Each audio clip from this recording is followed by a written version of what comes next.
What rappelling is? Well, if you don't, by the end of my speech, you'll get a better understanding of it. Now, rappelling or abseiling is a science of sliding down a rope. Now, it is a skill used by firemen, policemen, cavers, climbers, soldiers, and just countless other thrill seekers. And it is a way to descend down a rope in a safe and controlled manner while supporting only a fraction of your weight by the use of your hands. Now, rappelling cannot be practiced without these three important ingredients: history, safety, and equipment. Okay? Now, before we jump into it, I'd like to give you some background information. Okay?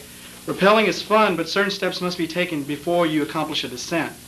Now, one should understand the history involved when considering rappelling as a sport.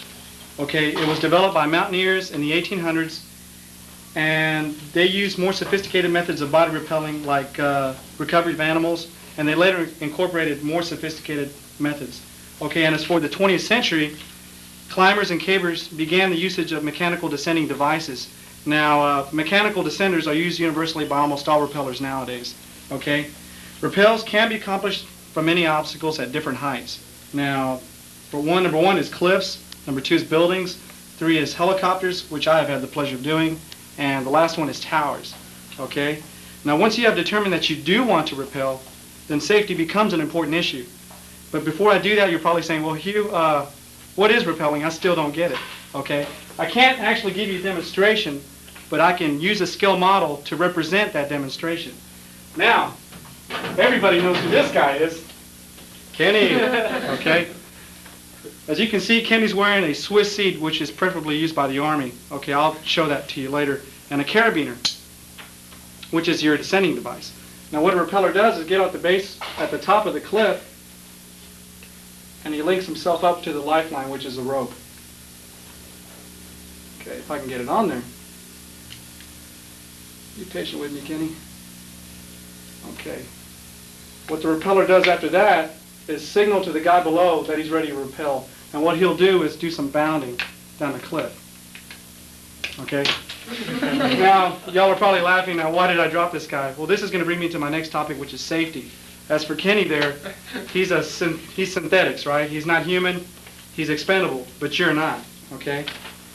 Before anyone encounters any sport, he or she must make safety a priority concern. Okay, there are a few areas that must be taken into account before you actually do rappelling.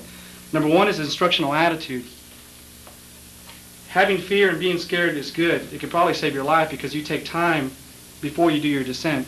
Being cool is not too cool, because if you're over anxious to rappel, you might overlook some important things and probably lose your life. Number two is equipment. Always check your equipment, okay? The more you take care of it, the more it'll take care of you. Number three is first aid. That's universal. You should always carry first aid whenever you encounter any sport, especially as dangerous as rappelling. Number four is weather. Always know the weather where you'll be conducting your sport. Number five is the area. Always check out your area before you conduct a rappel. Know your area well. Number six is rules. There's always informal and formal rules. You know, practice them. There's do's and don'ts. And the last one, and the most important one, I think, is always tell someone where you're going and for how long. Okay? It seems like a lot of work to experience just a few seconds of descent, but it may someday save your life. Okay, the last feature which I will cover is equipment. Any sport enthusiast knows that cost is an important feature when determining what equipment to buy. Rappelling is not very cost efficient, but paying a little more can be to your advantage. Now, there are a few key elements to equipment. Cost analysis. If you don't have money, or you're just a tightwad, give it up. You might as well not do it because it's very expensive. Number two is first aid kit. I just mentioned that. Number three is inventory. Know what equipment best suits you. You can start off with a simple harness device and a carabiner, and then work your way up to more sophisticated methods and more expensive methods that's more suitable for you. And the last one is rope care.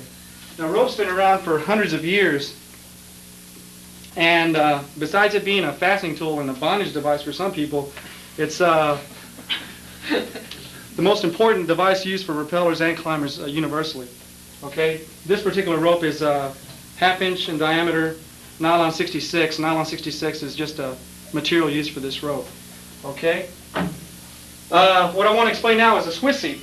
Okay? Swiss seat is a simple harness used by the Army, and it's probably the most effective and the simplest way to accomplish a descent. What you do is get a 12-foot piece of nylon webbing or rope, whichever you prefer, bend it in half. Grab that half, put it around the small of your back, bring it around the front, do a half hitch, do another half hitch, tighten it, bring it down through the crotch area, behind your back,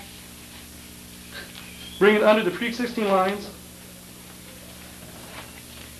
What you do is grab the two ends, squat, so you can get some tension. Okay, the next important step is how to fasten it. If you're right-handed, you do the opposite. Okay, if you're left-handed, you do the right side. If you're right-handed, you do the left side. I'm right-handed, so which side do I do? The left side, there you go. So you proceed to do a square knot. After that, you take the loose ends and tuck them away. The next thing is a carabiner. This is your descending device.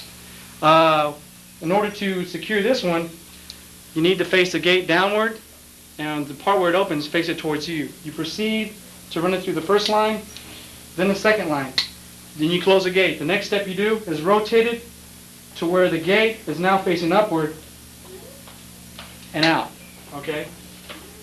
Rappelling is a fun sport, but appreciating the history and practicing safety and equipment checks make it even more fun for everybody. Now, before you venture off on your own, take what I said as an incentive to be a good rappeller, and good luck.